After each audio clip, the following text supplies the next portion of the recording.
দুপুরে অঙ্ক কষার পরও এই বিকেল পর্যন্ত বহু দিক থেকে বিশ্লেষণ করে দেখলাম আমার আগের গণনায় কোনো ভুল ছিল না।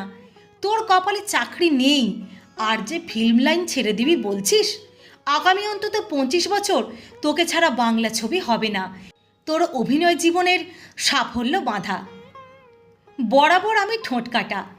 বড় মামা থামতেই বলে উঠলাম, তুমি তো বলেই খালাস। যদি একের পর এক ছবি ফ্লপ করে তখন কোন পরিচালক সাহস করে দাদাকে ওদের ছবিতে নেবেন?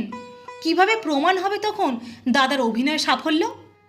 মাও আমার কথা সায় দিয়ে বসলো, বলল, বর্দা ঠিক বলছো তো, তোমার গণনায় ভুল নেই তো? বড় মামা বোধহয় আমাদের টেনশন উপলব্ধি করতে পারছিল।